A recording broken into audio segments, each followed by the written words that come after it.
The chair of the House Foreign Relations Committee, Congressman Ed Royce. He joins us now from California. Congressman Royce, you heard Josh Earnest earlier in the show saying the president will only sign a deal that gives assurances that Iran cannot be a nuclear state. Do you believe the president can reach the kind of deal you can support? Well, a lot is going to depend upon whether Iran backs down on a couple of points. One is they want this deal lifted after 10 years, the caps lifted after 10 years. The second point, they don't want inspections of some of their military facilities where they've done this research. And lastly, the IAEA, the international inspectors, have a list of 12 questions that they want Iran to answer on nuclear modeling, on explosive tests, 1,000 pages of documents about their program on a nuclear warhead.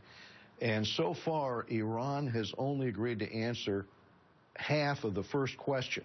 So at this point, the French obviously are upset about this.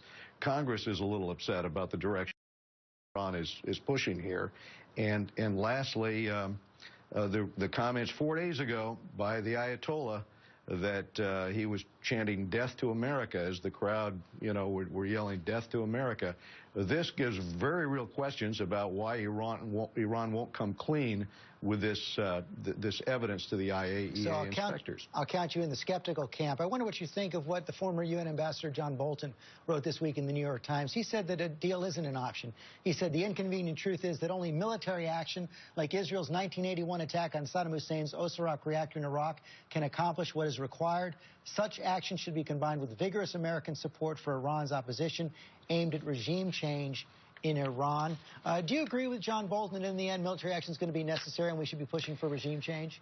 Clearly, we don't know yet whether military action will be necessary or not. But the point is that in terms of regime change, long ago, it should have been our objective here with broadcasting into Iran, since 2/3 of the people do not support that government there, to try to support the opposition to the regime. I would also say that the only reason we're in this negotiation right now is because Congress pushed for tough sanctions. And I would say we'd be in a much better position today if the legislation, bipartisan legislation that I and Elliot Engel passed to give the Ayatollah a choice between economic collapse or compromise on his nuclear program had been brought up in the Senate instead of the administration sitting on that bill last year. So we are limiting the options to use alternatives to military force. Clearly, the president says at the end of the day, if they're going to get a bomb, the president says he's going to use military force to prevent it.